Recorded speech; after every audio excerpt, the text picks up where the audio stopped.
ஈரோட்டில்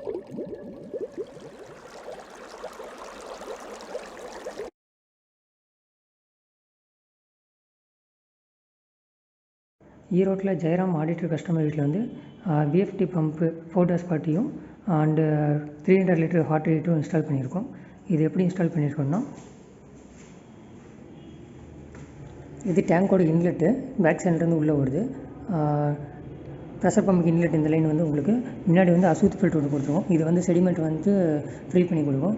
இது எதுக்கோசரம் யூஸ் பண்ணிக்கோன்னா, செடிமெண்ட்ஸ்லாம் வந்துட்டு உங்களுக்கு பம்புக்குள்ளே போகிறப்ப இம்ப்ளர் வந்து உங்களுக்கு டேமேஜ் ஆகும். ஸோ இம்ப்ளர் டேமேஜ் ஆகாமல் இருக்கிறதுக்கோசரம் முன்னாடி வந்து அசுத் ஃபில்டர் கொடுத்துருவோம்.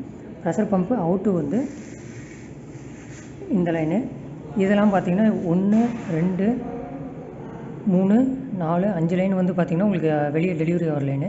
இந்த ஒரு லைன் கொண்டு போய்ட்டு அது எல்லாத்தையுமே ஜாயின் பண்ணி கொடுத்துருக்கோம். இது வந்து ஹீட்டருக்கு தனியாக ஒரு லைனு மேலே கொண்டு போய் கொடுத்துருக்கோம். இந்த லைன் எதுக்குன்னா, இதுதான் பைபாஸ் லைனு. இது டேங்க்லேருந்து வரக்கூடிய லைனு. இது வீட்டுக்கு டெலிவரி ஆகிற லைனு. இது வந்து எப்பயுமே வந்துட்டு க்ளோஸ் பண்ணி வச்சுருவோம். இப்போ க்ளோஸில் இருக்குது. க்ளோஸில் இருக்கிறப்ப என்ன, ப்ரெஷர் பம்ப் போய்ட்டு இந்த வாட்டர் ஃபுல்லாக உங்களுக்கு கீழே போயிடும். ப்ரெஷர் பம்ப் சர்வீஸ் பண்ணோம் அப்படிங்கிறப்ப இது ஓப்பன் பண்ணி விட்டால் டேங்கில் வரக்கூடிய தண்ணி வந்துட்டு உங்களுக்கு எல்லா லைனுக்குமே உங்களுக்கு கிராவிட்டி ஃபோர்ஸில் லைன் போயிடும். ஹீட்டருக்கு தனியாக ஒரு லைன் கொடுத்து வால்வு கொடுத்துருக்கோம். இது வந்து ஹீட்டோட இன்லெட்லேயும் கொடுத்துருக்கோம். இது ஹாட் வாட்டரோட அவுட்புட்டில் ஒரு என்ஆர்வி. இன்கேஸ் இங்கே ப்ரெஷர் பம்பு யூஸ் பண்ணுறோம், அதனால் எது கொடுத்துருக்கோம் NRV. Cold water hot water mix பண்ணி ஷவரில் யூஸ் பண்ணுறப்ப என்ன ஆகுனா, கோல்டு வாட்டர் அதிகமாக வச்சாங்கன்னா ரிட்டன் வந்து இதுக்கு வராமல் இருக்கிறதுக்கு ஹாட் வாட்டருக்கு.